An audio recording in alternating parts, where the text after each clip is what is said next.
elementos de la teoría del delito. Los elementos principales que nosotros dijimos que se tienen que dar necesariamente, estos 4 elementos de manera conjunta, se tiene que dar para que nosotros digamos que lo que se cometió o la conducta que tuvo el individuo sea realmente un hecho punible. Y son 4, si ustedes recuerdan, es la tipicidad, la antijuridicidad, la reprochabilidad y la punibilidad. Entonces, dijimos que estos 4 elementos tienen que darse para que un hecho sea considerado un hecho punible y que está sancionado en el Código Penal. El artículo 14, en las definiciones, nosotros habíamos hablado de que está lo que nosotros llamamos la tipicidad o se llama el tipo legal. La tipicidad no es otra cosa que el modelo de conducta que se describe en un hecho penalmente sancionado. Asimismo dice esa definición el inciso 2 del artículo 14 del Código Penal. Entonces, a los efectos de su tipificación, entonces lo que se analiza es que la conducta que describe la norma sea la conducta que haya realizado la persona humana para que se considere un hecho penalmente sancionado. Entonces, es muy fácil esta parte. Ahora bien, la tipicidad tiene 2 características o 2 divisiones, o como quieran. Vamos a llamarle características nomás, ¿verdad? Una es la tipicidad objetiva y la otra es la tipicidad subjetiva. Entonces, vamos a empezar por la objetiva, que es la más fácil, ¿verdad? La tipicidad objetiva no es otra cosa que el conjunto de elementos establecidos en la norma, aquello que la ley describe, ¿verdad? Que en una conducta. La tipicidad objetiva es cuando se produce un hecho punible, entonces se subsume al derecho a la norma, a la ley o a la letra de esa ley, ¿verdad? Vamos a tomar como un ejemplo el artículo 109 o cualquier artículo del código, pero vamos a tomar 109, donde decimos que existe una muerte, dice, perdón, el artículo 109 dice muerte indirecta por estado de necesidad en el parto. Entonces dice, no obra antijurídicamente, dice, el que causara indirectamente la muerte del feto mediante actos propios del parto. Entonces, si sucediera un hecho de que alguien causa indirectamente la muerte del feto al intentar ayudar en el nacimiento del feto, entonces dice que no obra antijurídicamente esa persona. Entonces, si se produjera un hecho en que una persona sea profesional, o sea, una persona con experiencia o con conocimiento empírico, como es una enfermera, por ejemplo, en las localidades del interior de nuestro país, que hasta ahora existen las enfermeras empíricas, entonces en el afán de ayudar al nacimiento de un bebé, se produjera y produce indirectamente la muerte del bebé por la forma en que tuvo su conducta en ese momento. Entonces dice que no obra antijurídicamente. Si sucede un hecho de esa naturaleza, entonces decimos que ese hecho se subsume a este artículo. Un ejemplo que también podríamos decir de la tipicidad objetiva es lo que trae el artículo 114 del Código Penal, que habla del consentimiento. No habrá lesión, dice el propio artículo del Código, en el sentido de los artículos 111, que habla de la lesión, y 113 de lesión culposa. Recuerden que la lesión es aquella persona que causara daño porque son hechos punibles contra la integridad física de las personas, en ese capítulo está. Entonces, necesariamente tiene que ser la lesión, se tiene que tratar del cuerpo físico de la persona que recibe la lesión. Y dice que el consentimiento exceptúa del castigo o la sanción, porque dice no habrá lesión en el sentido de los artículos 111, la lesión, o 113, la lesión culposa, cuando la víctima haya consentido el hecho. ¿En qué momento la víctima puede consentir un hecho punible perdón, una lesión contra su persona, ¿verdad? El ejemplo, yo creo que en la grabación que les envié decía el ejemplo típico de este hecho punible de que no habrá lesión cuando existe consentimiento, porque así se puede entender este artículo 114, entonces es el boxeo. Ustedes saben que los boxeadores profesionales, ellos firman un contrato que van a pelearse con tal fulano, tal mengano, entonces ellos se pelean, se agreden físicamente, pero hay un consentimiento de las partes. Entonces, a veces, inclusive el resultado generalmente de los boxeos son graves lesiones, ¿verdad? Estas lesiones que a veces le produce hasta knockouts y en ese momento un dolor muy fuerte a tal punto de perder la conciencia. Esto es el knockout. Entonces, es una cuestión de una lesión producida, pero que tiene el consentimiento de las partes. Entonces, en ese caso no se configura el hecho punible. Otro caso circunstancialmente y a veces que podemos utilizar como ejemplo también del consentimiento y que decimos que no habrá lesión, es en el caso de los jugadores de fútbol, por ejemplo, cuando en el afán, ellos firman contrato con los clubes a quienes representan, entonces juegan nombre y representación de ellos utilizando la camiseta de su equipo y entonces en ese juego que hacen estos 22 hombres en la cancha, entonces generalmente a veces se producen lesiones, ¿verdad? Entonces tampoco no existe una lesión propiamente como conocemos comúnmente, sino por el hecho, perdón, de que hay consentimiento, ¿verdad? Porque ellos están ahí jugando y lógicamente el juego, el estar con otras personas pateando la pelota, tiene su propio riesgo también de eventualmente lesionar a los otros jugadores. Entonces también existe lo que se llama el consentimiento y en consecuencia no se produce la lesión, o si no hubiéramos estado llenos de hechos punibles contra la integridad física de parte de todos los jugadores de fútbol en el mundo, ¿verdad? Y el, otro ejemplo, en este caso que sí se produce, es el 163, el abigeato.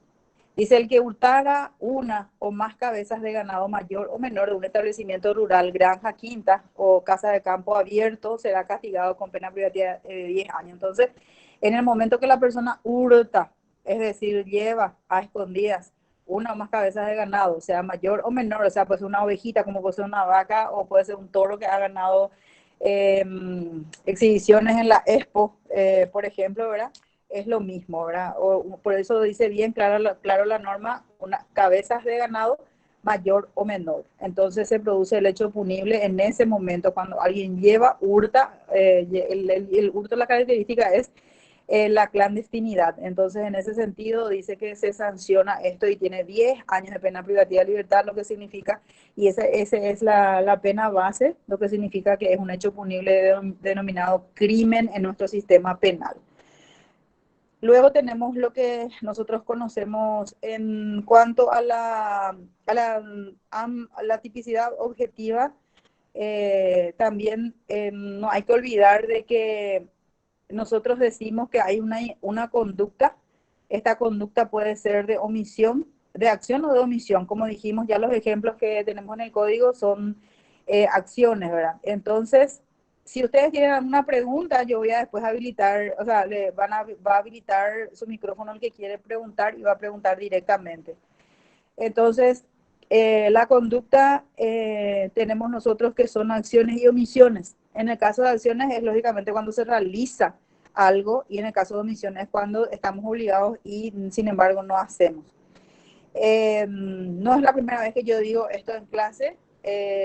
Dije siempre de que en el derecho romano habíamos dicho que solamente había dos fuentes de las obligaciones. Y para mí permanecen esas fuentes, a pesar de que no suele ser un ejemplo de un profesor en las clases de penal, pero yo sí siempre hago, porque es la fuente de las obligaciones en el derecho romano, dice que era solamente dos, ¿verdad? El hacer o no hacer. Entonces yo eso relaciono con acción y omisión. Hacemos en la acción y no hacemos o dejamos de hacer cuando omitimos algo. Entonces, estas acciones o estas omisiones, en las acciones tenemos nosotros una conducta que puede ser positiva, que ya dije más de una vez, que hacer nuestras actividades normales son positivas y negativas, son por ejemplo cuando tomamos nuestro vehículo y estamos en estado etílico o no estamos en condiciones por alguna ingesta de algún tipo de medicamento, algún tipo de bebida, algún tipo de estupefaciente, entonces probablemente lo que con seguridad suceda es que tengamos una conducta negativa porque exponemos al peligro a otras personas, ¿verdad? Es un ejemplo también. Hasta aquí se entendió todo bien, ¿verdad? Porque la parte objetiva es lo que la norma dice. La norma describe y ahí nosotros, pero para entender mejor esta parte objetiva y subjetiva, La objetiva por sobre todo, vamos a desarrollar, cuando termina esta parte de mi exposición, vamos a desarrollar el artículo, perdón, sí, el artículo 187 del Código Penal que se trata de la estafa y ahí ustedes van a poder aprender y van a poder sacar bien los elementos objetivos. ¿Alguien quiere preguntar algo hasta acá para pasar después a la tipicidad objetiva? Profe, Sí, el, las carreras de moto también, ahí también hay consentimiento, hay ¿verdad? también consentimiento, pero las carreras de moto nomás lo que suele suceder es que no hay contrato formal, creo, ¿verdad?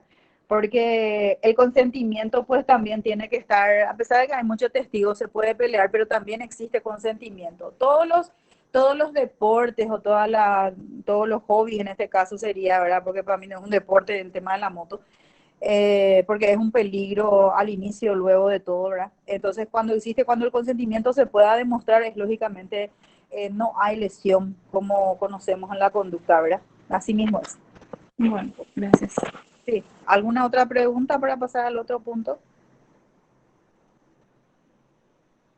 Pasamos entonces a la tipicidad objetiva. Y esta parte es, perdón, antes de terminar, estábamos en la objetiva. Antes de terminar esto, la tipicidad objetiva tiene 5 elementos otra vez insertos dentro, o 5 características sería la objetiva. Uno que es muy fácil de entender, yo tengo este material que creo que le voy a enviar después seguramente a los delegados para que ustedes tengan este cuadro que es muy fácil. La tipicidad objetiva tiene otra vez unos subelementos que son: el primero es el sujeto, el que realiza el hecho punible, ¿verdad? La persona que comete el hecho punible, que comete en este caso de ejemplo de abigeato, dijimos, o de muerte interna en estado del parto. Entonces la persona que realiza el hecho punible. El segundo es el objeto. ¿Cuál es el bien jurídico protegido por el Estado a través de estas normas? Porque si bien es cierto que nuestro Código Penal no dice está prohibido que le mates a otro, sin embargo, dice que está sancionada esa conducta. En el momento que está sancionado, se supone que está implícito dentro de esa norma que está prohibida quien dice Pablo Javier me distrae, Mariana está presente, dice, da su número de celular y todo envía. Ojalá que puedan aprovechar, porque hace realmente mucho que no desarrollamos clases. Yo antes no estaba haciendo esto porque no tenía autorización, pero me hubiera gustado dar muchas clases con ustedes por este medio, ¿verdad? Es más fácil porque todos mis materiales están aquí frente a mis ojos y puedo utilizar. El segundo elemento entonces es el objeto, y este objeto se trata del bien jurídico protegido por el Estado a través de su poder sancionador, la facultad que tiene de castigar los delitos o los hechos punibles. El tercero es la conducta, el hecho punible cometido de que está escrito en la norma, sea por acción o sea por omisión, ¿verdad? El que hace o el que deja de hacer, o el que debiendo o el que podía haber hecho sin arriesgarse, sin arriesgar su propia vida, entonces podía haber hecho realizado una conducta que iba a ser positivo, ¿verdad? Después tenemos el resultado que vamos a suponer, eh, un ejemplo vamos a utilizar. Juan dispara a Pedro y este muere. Así nomás sencillito, así cortito, 5 palabras, no sé qué tiene nuestro ejercitario. Vamos a trabajar sobre eso. El resultado entonces es la muerte, el daño o la lesión o el maltrato, de acuerdo al artículo que podemos subsumir al hecho, ¿verdad? Y el último elemento es la relación causal, es decir, el vínculo que existe entre la conducta que llevó a cabo la persona o el individuo. En este caso dijimos que Juan disparó a Pedro y este murió. Entonces, ¿cuál es la conducta que realizó Juan que lo hace tener un vínculo de la relación causal? Entonces disparó el arma. En el momento que él dispara el arma contra la humanidad de Pedro y este muere, entonces ahí se subsume en la relación causal. Entonces el sujeto, en este caso, voy a repetir el ejercitario que es cortito. Juan disparó a Pedro, si quieren anotar, y este muere, o este murió. Entonces el sujeto es Juan. El objeto es la vida que está protegida, ese es el bien jurídico protegido. La conducta de Juan es el disparo del arma de fuego. Entonces, el resultado fue la muerte de Pedro Y la relación causal es que Juan disparó y mató a Pedro. O sea, en el momento que dispara, se produjo la muerte de Pedro. De esa forma es muy fácil entender la teoría, la tipicidad objetiva. Apenas yo termine la lección y espero que López o Avi, que yo sé que están por ahí, entonces ellos me piden este archivo y yo les voy a enviar para que les sea muy fácil de entender. Ahora sí vamos a pasar a la tipicidad subjetiva, y esto es lo que a veces es un tanto difícil de entender, porque esto no está en la norma y nosotros tenemos que pensar en, en esta tipicidad para poder contestar o saber. La tipicidad subjetiva es todo lo que está fuera de la norma, no está establecido en ningún artículo de la ley, todo lo que está fuera. Por ejemplo, ¿qué pensó Juan? ¿Cómo pensó Juan que mataría a Pedro? ¿Qué elemento él decide utilizar para matar a Pedro? O sea, ¿qué arma en este caso, verdad?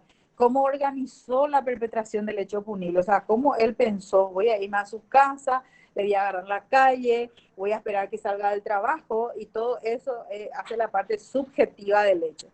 Entonces, sí fue con ánimo de lucro, por razones personales, por razones de rivalidad, por razones de envidia, por razones de odio, X, todo eso hace parte de la teoría subjetiva, o perdón, la tipicidad subjetiva de la realización del hecho punible. Y todas las razones externas a la norma, ¿verdad? La conducta, si es mala, si es buena, cómo hizo, qué hizo. Entonces la teoría subjetiva, como la teoría objetiva, habíamos dicho que tiene 5 elementos, recuerden, los 5 elementos que eran o que son el sujeto, el objeto, la conducta, el resultado y la relación causal. En el caso de la teoría de la tipicidad subjetiva, la teoría dice que tiene 2 elementos, y uno es puede ser o sea, solamente 2 clases de tipicidad subjetiva existe, el dolo y la culpa.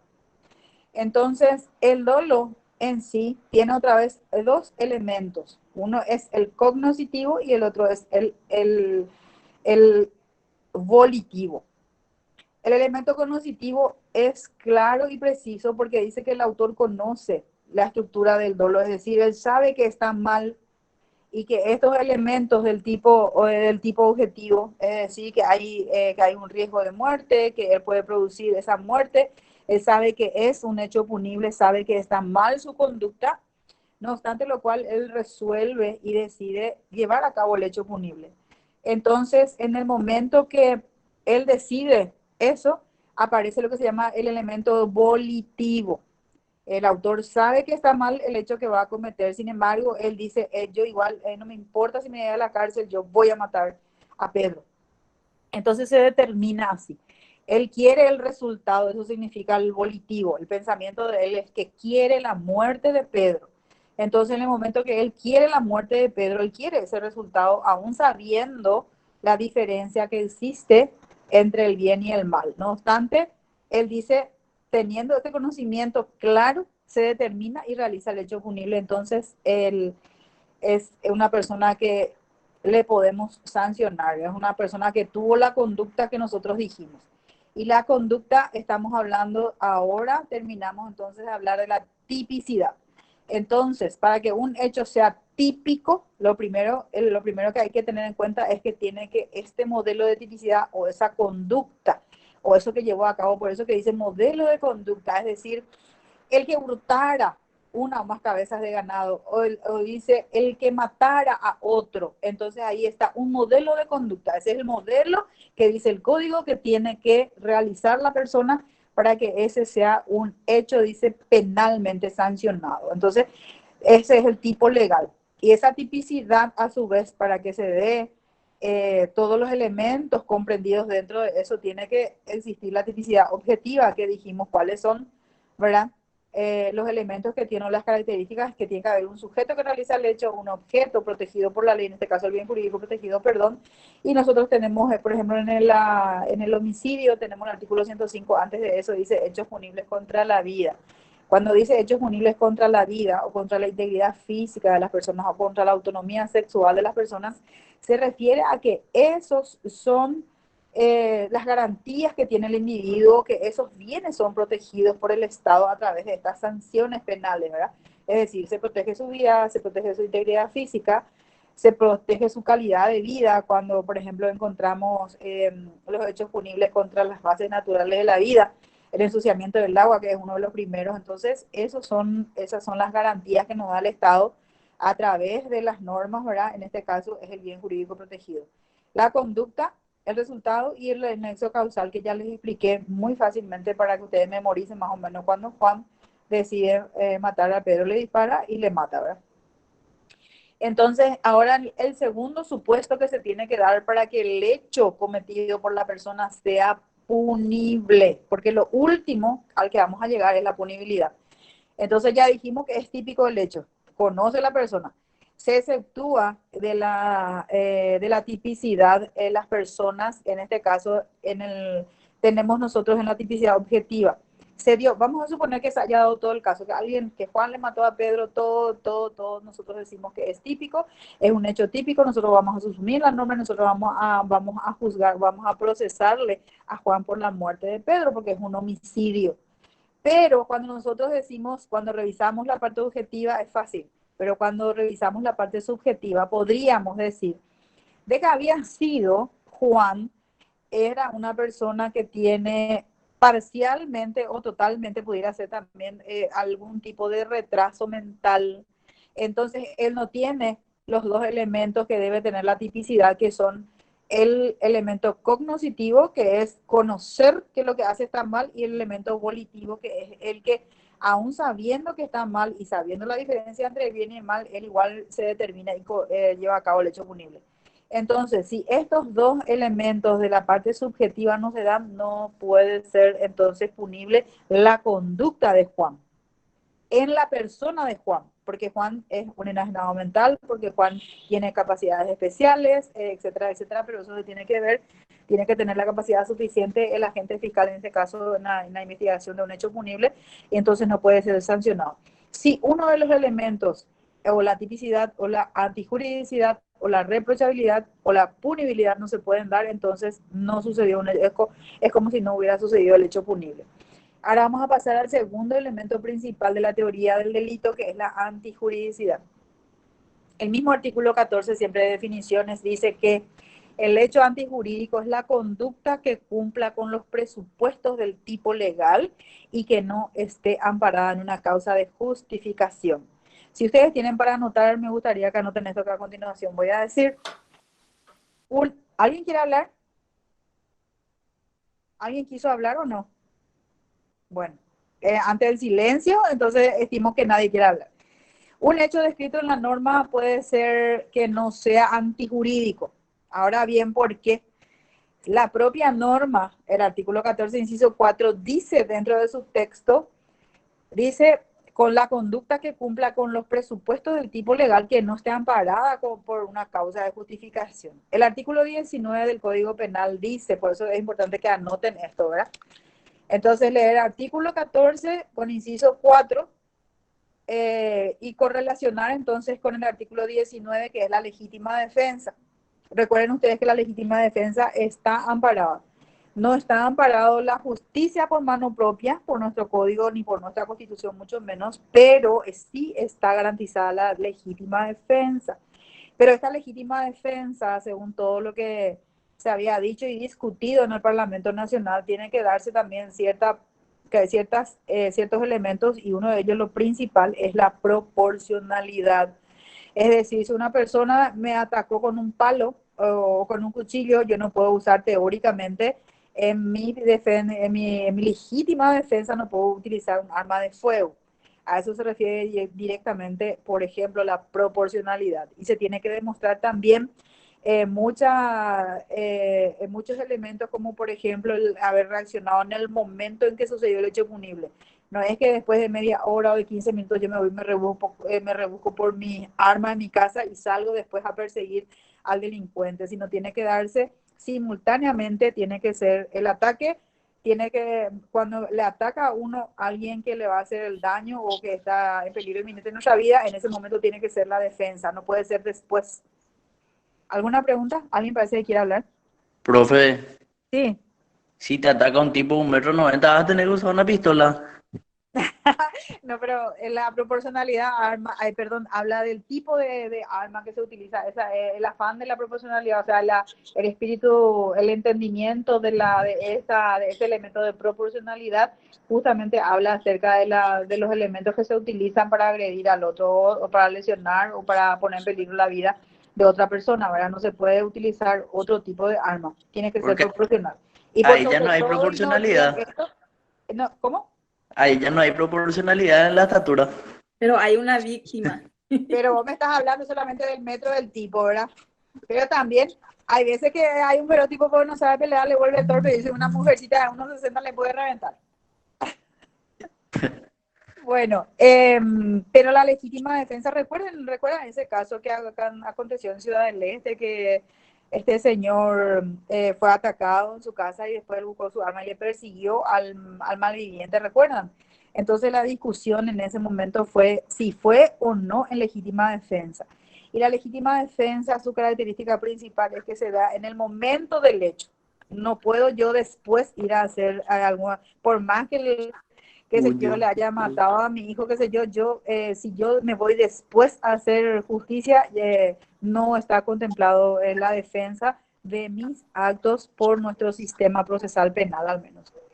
Entonces, es importante la simultaneidad, es decir, que yo me defienda en ese momento o que la persona que está siendo lesionada sus derechos se defienda en el momento, se defienda, pero en el momento y también que sea proporcional la utilización del tipo de arma que tenga, ¿verdad? Pero por ahora ya la gente tiene en su negocio, por ejemplo, armas y sucedió también un hecho no hace mucho de una persona que se fue a atacar un negocio y tenía un arma de fuego nomás y el comerciante sacó su arma, pero nosotros no podemos saber si es que esa arma que la persona está usando es o no de juguete, ¿verdad? Al menos es imposible adivinar eso por el susto y por muchos otros elementos que dice ahí el alcohólico y el drogado.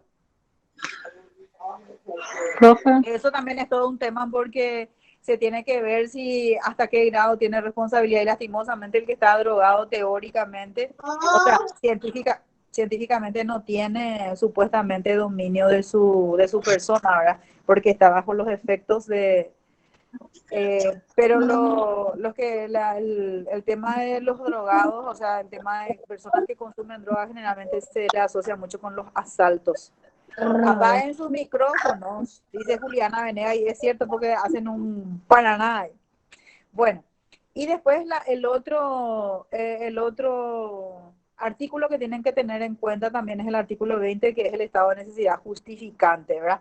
Cuando una acción de una persona realmente, vamos a ver un poquito lo que dice. ¿Alguien tiene ahí su código o están sin armas? Yo tengo Para mi la gente. código, doctora. Lee un poco el artículo 20, por favor, mi hija. Em,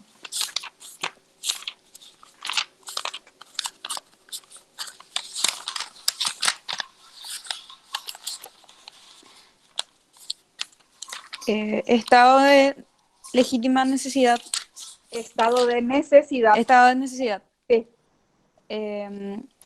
No obra antijurídicamente quien en una situación de peligro presente para un bien jurídico propio o ajeno lesionara el mismo u otro bien para impedir un mal mayor que no sea evitable de otra manera. Inciso Perfecto. 2. Uh-huh. No obra antijurídicamente quien realizara el tipo legal de un hecho punible por omisión cuando no podía ejecutar la acción sin violar otro deber de igual o mayor rango. Sí, porque generalmente uno cuando actúa en un estado de necesidad justificante, dice, no obra antijurídicamente quien en una situación de peligro presente para sí o para un tercero, con su accionar lesionara, con su actuar lesionara a otro para impedir un mal mayor. O sea, esto es un tema también para poder interpretar todo esto, pero lo importante aquí es que nosotros manejemos que el hecho antijurídico, la conducta que cumpla con los presupuestos del tipo legal, si no está amparado por una causa de justificación, que sería la legítima defensa, en su caso sería el estado de necesidad justificante. Otro ejemplo que podríamos también utilizar aquí es el artículo 109 de muerte indirecta en el parto, de muerte indirecta en el parto, cuando la persona queriendo hacer algo lesiona, pero de una manera culposa a otro, ¿verdad? Y el consentimiento que ya habíamos hablado, y el consentimiento tácito también en tratamiento médico, que creo que yo hablé luego en la clase con ustedes en aquella oportunidad que habíamos hablado que habíamos dado una lección en cuanto a esto. Pero este artículo 19 y 20 es bien clarito. Cuando dice, cuando la norma empieza con en vez de el que, si no dice así, si no dice, no obra antijurídicamente, el que, ¿entienden? Entonces, eso quiere decir que demostrando por más que la conducta sea típica, no es antijurídica. Recuerden, por favor, esto porque estamos dando por eso es una escalera. Recuerden, tipicidad, antijuridicidad, reprochabilidad y punibilidad. Entonces, ahora nosotros estamos diciendo de que hay actos o que hay acciones típicas, es decir, es un hecho punible, pero no es antijurídica, porque la propia norma dice que no actúa o no obra antijurídicamente el que hiciera esto. Es importante que manejen demasiado bien esta parte. ¿Se entendió? Entonces, eso es básicamente la antijuridicidad. Si aquí nosotros cortamos, o sea, si aquí no obra antijurídicamente la persona, entonces ahí ya termina nuestra investigación del hecho punible, porque ya carece de este elemento, ya no puede ser entonces reprochable y mucho menos punible. ¿Está? Ok, ahora vamos a pasar a la reprochabilidad. El artículo 14, siempre el inciso 5, dice la reprochabilidad es la reprobación basada en la capacidad del autor de conocer la antijuridicidad del hecho y realizado y de determinarse conforme a ese conocimiento, que es la parte volitiva que habíamos hablado, recuerdan recién. Entonces, Profe, señor. perdón, el artículo 24 habla también del exceso por confusión o terror. Sí, Dice al final será eximido de pena, dice ese artículo, el que sí. realizara un hecho antijurídico excediéndose por confusión o terror en los límites de la legítima defensa. En los límites de la legítima defensa. Pero la figura aquí es la legítima defensa, ¿entendés? O sea, nosotros estamos hablando de cuando dice no obra antijurídicamente, es decir, no es un hecho antijurídico, y al no ser un hecho antijurídico ya no es reprochable ni punible, se corta ya nuestro proceso, nuestros elementos de que ese hecho cometido sea un hecho punible, ¿ok? Sí, Porque comprendido. sí, ¿entendés? Porque ahí se refiere justamente en el caso de necesidad justificante, dice en los límites también el 24 y habla claramente, pero se refiere otra vez a los hechos que ya antes dijimos, ¿verdad? Que el estado de necesidad justificante y la legítima defensa. Entonces desarrolla mejor, pero nosotros tenemos que entender que cuando sucede esto, el 19 y 20 no es un hecho punible, así como el 109, el 114 y otros artículos que dice claramente que no comete un hecho punible la persona de esta manera. Entonces, por ese motivo ya no vale la pena la investigación del hecho punible, ya se tiene que archivar, se tiene que desestimar la causa, ¿verdad? Y la Sí, reprochabilidad, que ya les dije lo que significa, ¿verdad? Que es la parte volitiva justamente de la tipicidad subjetiva, que la persona conoce el hecho punible, sabe que está mal, sabe que está penado, sabe que es feo, sabe que hay una reprobación, o sea, no está aprobada esa acción. Y entonces, igual nomás él dice, yo lo quiero matar, yo lo mato, yo disparo, yo le tiro o le lesiona, porque la lesión también, algunas nomás la que pueden no ser antijurídico, pero pudiera ser eventualmente también una lesión grave, por ejemplo, ¿verdad? Y una lesión grave, ustedes saben que tiene también sus características que tenemos que pedirle al médico, que tiene que dictaminar, el médico tiene que decir si la persona fue impedida de utilizar por mucho tiempo su cuerpo, si cuánto tiempo tuvo que dejar de trabajar, dejar de producir, dejar de llevar el pan a su casa y todo eso. Entonces son elementos contundentes para poder nosotros decir que se produjo una lesión grave, ¿verdad? No es que yo nomás puedo definir como agente fiscal, no, este es grave porque se quedó una semana en su casa. Me tiene que decir un médico si eso es así, para que yo pueda medir la reprochabilidad, esa reprobación del hecho, ¿verdad? O de la persona que cometió. Y por último tenemos la punibilidad, ¿verdad? El hecho punible es un hecho antijurídico que sea reprochable. Tiene que ser necesariamente reprochable. O sea, la punibilidad me dice que La anterior que estamos estudiando recién, la reprochabilidad, tiene que darse esa condición, ese elemento, se tiene que subsumir eso dentro de ese hecho para que se pueda sancionar. Dice, un hecho tiene que ser antijurídico para que sea reprochable y reúna en su caso los demás presupuestos de la punibilidad. Y sabemos los demás presupuestos de la punibilidad. El primero es que sea típico, es decir, que esté la norma específicamente sancionando ese hecho. Que sea antijurídico, que esta conducta cumpla con todos los elementos, que sea reprochable y por último entonces ese hecho va a ser, y ahí describe bien el artículo 14, inciso sexto, habla muy bien de lo que es la definición específica del hecho punible. Es un hecho antijurídico, hemos estudiado, y que sea reprochable, hemos estudiado la reprochabilidad y reúna en su caso los demás presupuestos, que es que sea típico y que sea, dijimos que sea típico y que sea antijurídico, que son los otros dos elementos que faltan en esa norma. Yo creo que si ustedes manejan muy bien el artículo 14 en todos sus incisos, van a manejar muy bien también el derecho penal. Y hoy vamos a hablar, hasta aquí está bien, ¿verdad? ¿Qué piensan? Sí, doctora. Okay, Sí, doctora. Súper bien, doctora, irnos súper un bien. poco, entendiendo todo esto, vamos a irnos un poco al artículo 187 de nuestro código. 187. La estafa. Si ustedes ven ahí, la estafa es tan... alguien que no haya sido la chica que leyó muy bien, alguien más quiere participar? Yo puedo leer, Sí, por yo puedo favor. leer. Vas a leer el primer inciso, estafa y el primer inciso, ¿está bien? Sí, doctora.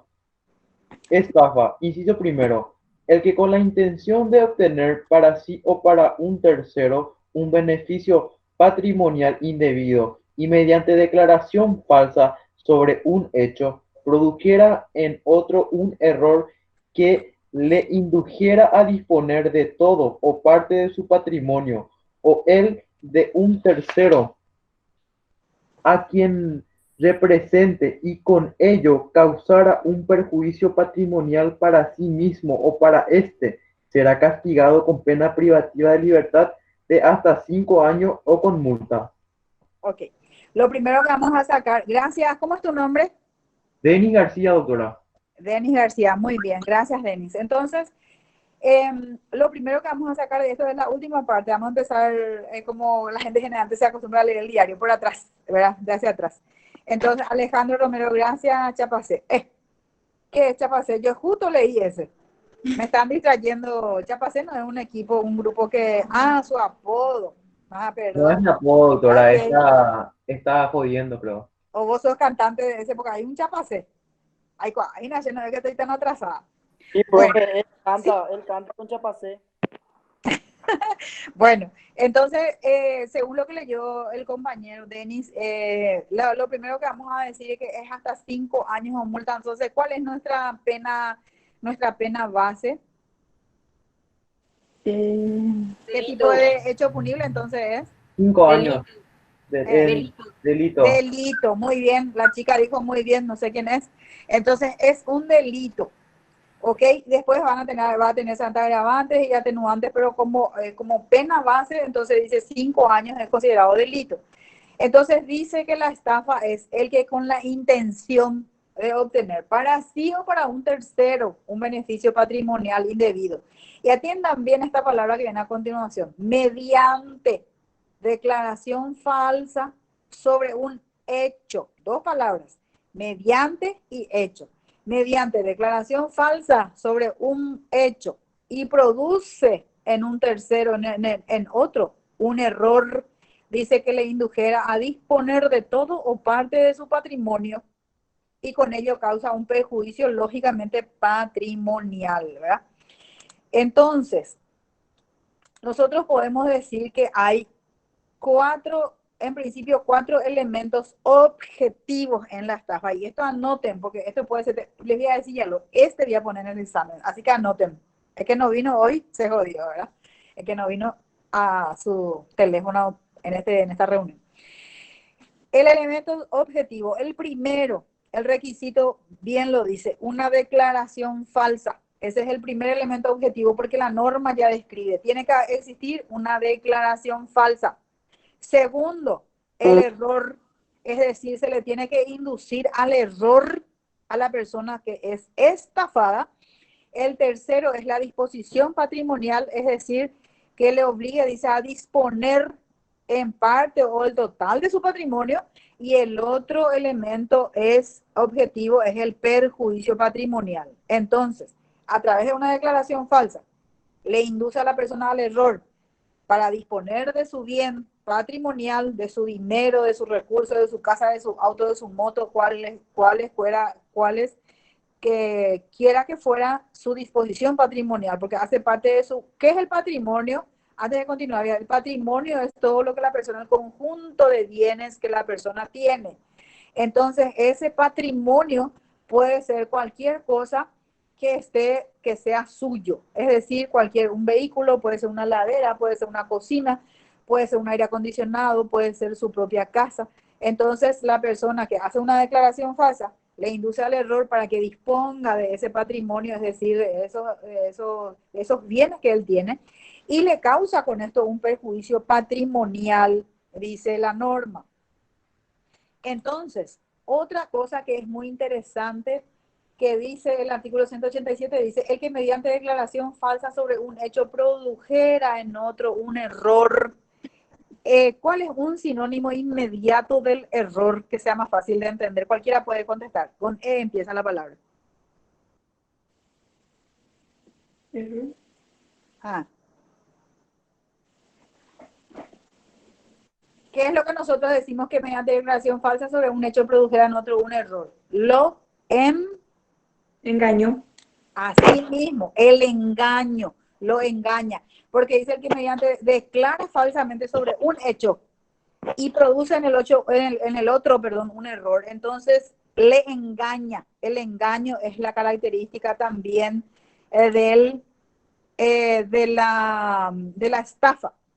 Y dice, el engaño consiste en afirmar una falsedad con respecto a un hecho o en la presentación de un hecho falso como real o verdadero, ¿verdad? Ese es el engaño. Entonces, lo que hace la persona al hacer esa declaración que lo vincula con el error, para inducir al error al que es estafado y que éste disponga, porque disposición, dice el código bien clarito, para que éste disponga de su bien, entonces ese es el engaño. Ahí mismo se configura el engaño a la persona que es estafada. Para que se produzca realmente, como los elementos que nosotros dijimos que tiene que haber objetivo y subjetivo y todo lo demás, tiene que haber primero, para el tema de la estafa, tiene que haber primero una declaración. ¿Está? Lo segundo que tiene que haber es que esa declaración debe referirse a hechos concretos. Y después recién, cuando hay una declaración sobre un hecho determinado, y ahí recién nosotros podemos ver si coinciden o no con la verdad real. ¿Está?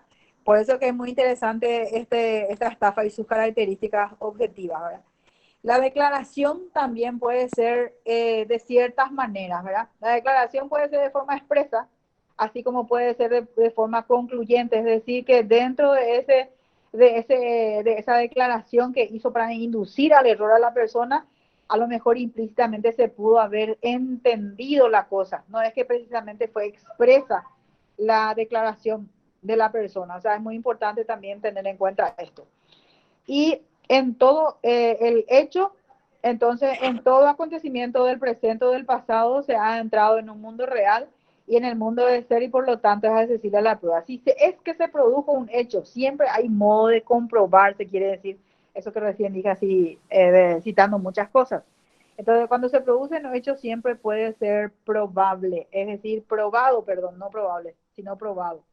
Profesora, Sí. quiero preguntar, si vos confías en una persona y le sacas un celular y esa persona se compromete verbalmente a pagar y no paga, ¿eso puede ser estafa o no? O sea, no paga la persona y te quiere devolver el celular. Eso puede ser una estafa porque se podría también entender como lesión de confianza, pero la lesión de confianza no es, porque en la lesión de confianza recuerden que la característica principal es la prueba documental. No sé si recuerdan ese artículo que creo que debe estar por aquí mismo nomás. Generalmente se confunde mucho esa figura.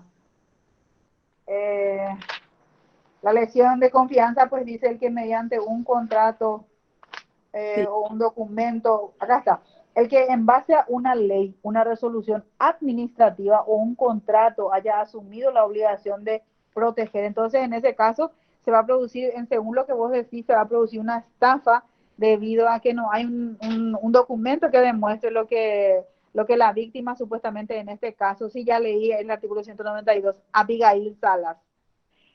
Entonces, en este caso, por ejemplo, dice justamente ahora, voy a leer esta parte que dice del error, porque el código dice, mediante una declaración falsa sobre un hecho produjera en otro un error. Y el error consiste en una representación mental que no responde a una realidad necesariamente, ¿verdad? Entonces, el error, ¿saben ustedes la definición de lo que es el error? El error no es otra cosa que tener la certeza de que algo es cierto. Ya. Entonces, la persona que es engañada piensa que lo que se le dijo es cierto. Entonces, a vos te dijo, dame tu celular, déjame el mate, yo voy a seguir pagando la cuota, más o menos así es lo que yo entendí que me dijiste, ¿verdad? Entonces, es una estafa, se trata de una estafa, porque en este caso no nos exige a nosotros que haya un documento que demuestre el hecho punible.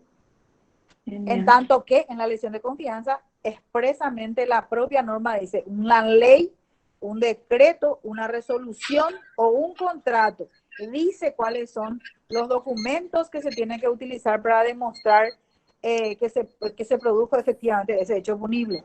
En tanto que, como el error, que es el segundo tipo objetivo en nuestro tema de la estafa, dice, el error consiste en una representación mental de lo que no responde a la realidad. O sea, yo pensé, estaba segura de que finalmente él iba a pagar nomás lo del celular y llegó, ¿verdad? Pero me estafó porque me hizo caer en error, me engañó y me estafó, me mintió y no me pagó y me produce un perjuicio patrimonial que es el último elemento objetivo en la estafa.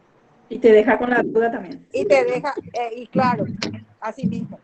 Provocar el error también significa provocar una nueva representación que es falsa. ¿Ves? La declaración debe haber causado un error. O sea que necesariamente debe haber causado un error. Entonces, esa estafa que es muy penería, a veces la prueba, nosotros podemos demostrar a través de estas fundamentaciones que estamos diciendo. El otro elemento es objetivo, es la disposición patrimonial que dice el código. Esta disposición patrimonial es el acto o afectación del patrimonio, directamente afecta a nuestro bolsillo, en otras palabras, ¿verdad? Porque sea un celular, trátese de un auto, trátese de una moto, de una casa, de una cocina, de un bien mío que me pertenece, que es parte de mi patrimonio, entonces la afectación directamente siempre se trata, no es así como hacen los coreanos, no es corazoncito, sino que es efectivo. Siempre entonces hace una afectación al patrimonio de la persona que es estafada. Esa parte se entiende bien, ¿verdad? Después,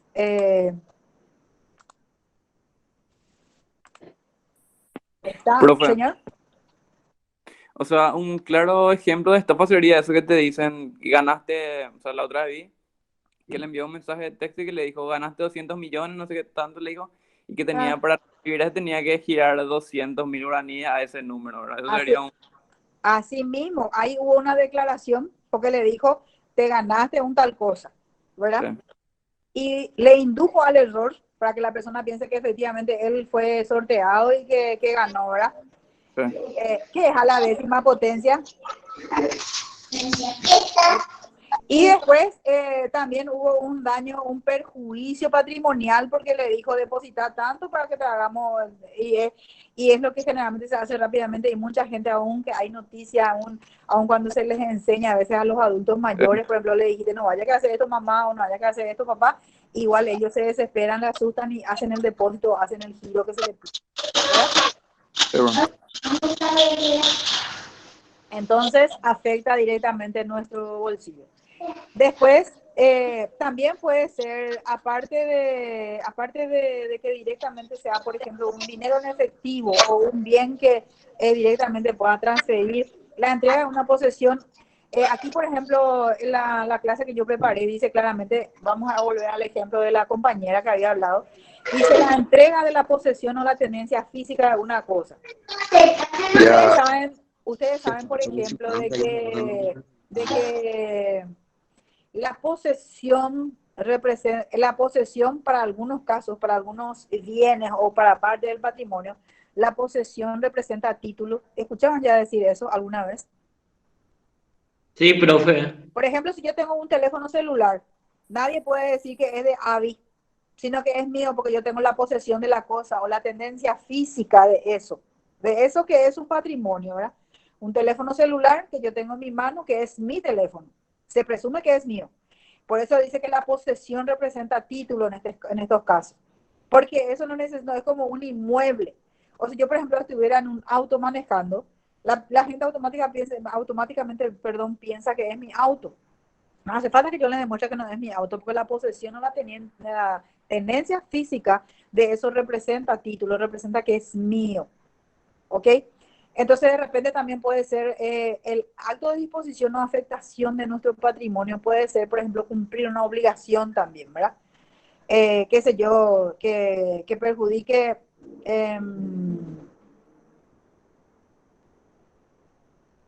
No leí bien tu mensaje, escribimos otra vez. La persona que me escribió un mensaje recién, no leí, no tuve tiempo de leer. Ok, entonces de cumplir una obligación, de aceptar una prestación como cumplimiento de la obligación o de no hacer valer un derecho. O sea, hay muchas maneras de estafar a la gente. Pero una de las modalidades hoy día es que como dijo esta joven, ¿verdad? Que el teléfono te dice, tráeme nomás, yo voy a seguir pagando la cuota. Te jodiste porque al momento te estafaron porque al momento de que se te exija a vos la cuota, es como cumplir una obligación que vos tenés que cumplir. Y vos no podés ir a decirle a una empresa en donde vos firmaste pagaré y donde vos te hiciste responsable, sabes que Juan o Pedro llevó mi celular y yo no te voy a poder pagar por eso. No le interesa a ellos, vos tenés que cumplir con esa obligación. Entonces, ha sido estafada y doblemente por una forma de decir, pero no así, porque aparte que perdiste el bien, tenés que pagar animus y corpus. No vamos al derecho civil, pero es cierto, en esta parte de la posesión o tenencia física, pero no es tanto como el derecho civil. Y, a ver, el resultado, habíamos hablado del resultado. El resultado de esto, y cuando hiciste el vínculo entre la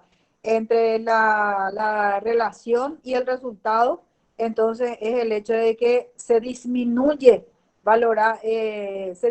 nuestro patrimonio de la persona que estafaba, su patrimonio, que generalmente se puede cuantificar en dinero.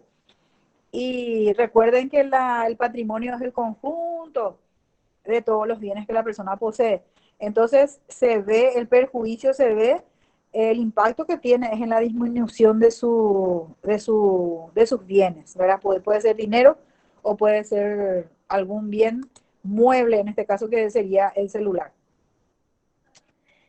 Bien mueble se dice porque no está insertado en la tierra como una vivienda, sino es algo transportable. Después, la vinculación, la causalidad es la vinculación directa de la conducta con el resultado. Entonces, la persona que le hizo disponer a su bien del otro, entonces en ese momento, como consecuencia del error que afectó la declaración falsa y el error como causa de disposición patrimonial, entonces la causalidad es la disposición patrimonial que definitivamente produjo un perjuicio en la persona. Existen los tipos de estafa, pero esto no vamos a sacar del examen, entonces solamente para explicarles, para que ustedes puedan entender bien. Esta parte no va a salir en el examen, lo que sí va a salir en el examen son los elementos objetivos probablemente, por eso les voy a enviar este archivo. Sucede, por ejemplo, la estafa contra A. Vamos a utilizar simplemente el ejemplo de Juan y Pedro. Entonces, Juan comete una estafa en perjuicio de Pedro y en beneficio de sí mismo, ¿verdad? Entonces dice que se conoce este tipo de estafa como una estafa egoísta. Y la segunda es en el caso de que Juan comete un hecho punible o de estafa en perjuicio de Pedro, pero en beneficio de Ana. Entonces es una estafa altruista. Pero esto solamente para que ustedes manejen como una información, no va a salir esto en el examen. Y entonces, al destinatario, el primer ejemplo que pusimos cuando es un tipo de estafa, entonces el destinatario de la declaración, pero en perjuicio y detrimento de otra persona para beneficio propio. Y el otro es al destinatario de la declaración, pero en perjuicio de de una determinada persona a beneficio de un tercero, que es lo que ya hablamos.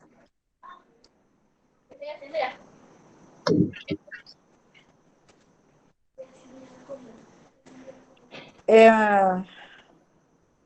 después existen las estafas que se hacen a nivel de ya como varias personas participan en la estafa, por ejemplo, ¿verdad? Entonces hay estafas triangulares, hay estafas de personas asociadas para delinquir, para estafar. Encontramos que hay, por ejemplo, clonaciones de tarjetas y eso que son estafas que se hacen como casi como una industria. La pasada, visto en la televisión de que, en la noticia, de que hicieron un allanamiento en una casa donde encontraron toda la máquina de eso para hacer las tarjetas. Estafa cibernética también existe, hay leyes especiales ya que protegen a la ciberseguridad. Justamente ahora en época de pandemia, como todo el mundo estamos utilizando los recursos informáticos, sea para dar estas clases o para trabajar en forma telemática, como se le dice ahora. El gobierno nacional ha constituido una comisión permanente de ciberseguridad para las instituciones del Estado. Entre ellas, nosotros, el Consejo de la Magistratura, hemos sido invitados y tenemos un representante que es una de las personas más capas ahí que tenemos en informática para que nos represente, para que ellos aprendan a blindar las informaciones que tenemos nosotros como Estado. Finalmente, todas las informaciones que nosotros tenemos como funcionarios públicos tenemos que mezquinar como parte del Estado, ¿verdad? Entonces, es cierto lo que no sé quién opinó ahí de la ciberseguridad. María Paz Lugo presente, y estamos comentando, María Paz. Entonces, también Profe, existe otro tipo de estafa, la estafa procesal, por ejemplo, cuando un juez eh, es víctima del engaño de parte de la víctima o de parte de otras personas. ¿Qué ibas a preguntar? ¿Quién dijo, profe? discúlpame, profe. Sí, Sí, Elizabeth Aifuch. Quisiera sí, hacer una consulta en referente sí. a un caso en particular, nada más quiero saber. Ok. Si una persona llama en un banco y sabe todos los datos de otra persona, ¿qué categoría entraría? ¿Sería también una estafa, por ejemplo, llamar a un banco y saber los datos de una persona y querer saber algo como para entrar en su cuenta y sacar dinero efectivamente, sabiendo que no es el titular? No te puede dar, si te da una clave, tienes que tener la clave para poder acceder a la cuenta Sería, no, bancaria. lo que Pero, yo quiero saber si en qué categoría entraría, como estafa o cómo quedaría eso. y yo, No podía entrar como estafa. pero yo creo que sería estafa porque las clonaciones de la tarjeta también, que parece ser que está de moda, ¿verdad? También sería, Pero, profe, ella está preguntando si es que alguien se hace pasar como una usurpación de una persona que, por ejemplo, se esté haciendo pasar para saber la cuenta y saber los movimientos de esa cuenta para quizás, saber. sí, saber los movimientos nomás. Saber los movimientos nomás realmente no es estafa. Ahora, si sabe todo, sí, porque yo creo que sí hay forma de Yo sé, profesora, virtualmente se puede conseguir todos los datos, inclusive el código, porque claro. finalmente ahora todo es virtual y uno puede manejar. Ahora bien, si es que saca dinero de tu cuenta, entonces sí se produce una Ahí sí es estafa. una estafa. Ahí sí es una estafa. Pero para saber nomás mis datos, no sé, ¿verdad?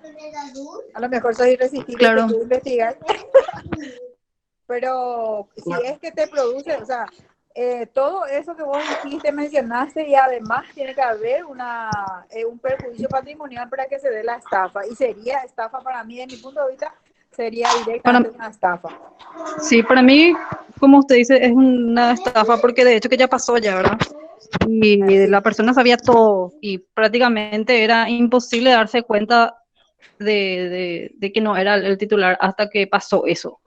Y bueno, lastimosamente llegó a pasar, pero hay mucha Pero gente que tocó o hace no eso. tocó, Estoy pero diciendo vos que no te pasó, especificás bien, y yo vos no te sé, especificás bien, y yo sé de muchos vos casos no, también que pasó, no solamente no, clonación de tarjeta, sino que no, directamente sacar dinero de la cuenta de otra persona. Así es. claro, sacó porque dinero sabiendo datos de esa persona, o sea, Sí, eso es lo que quiero decir, que llegó a sí, pasar eso, por eso quería saber llegó. si es que, bueno, claro, se hizo Es pasar por la persona, sabía todos los datos de la persona, y bueno, fue un desastre, ¿verdad? Pero bueno, entonces sería eso una estafa.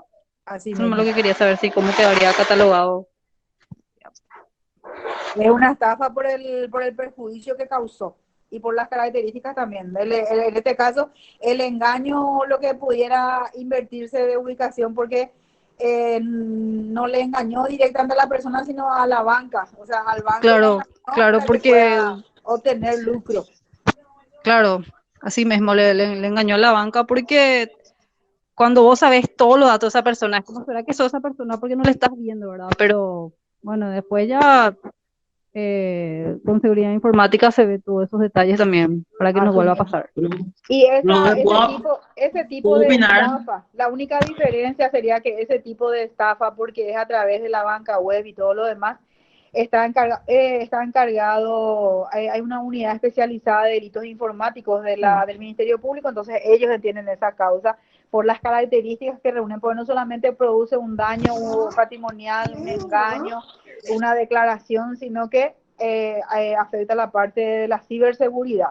En ese caso hay una unidad especializada.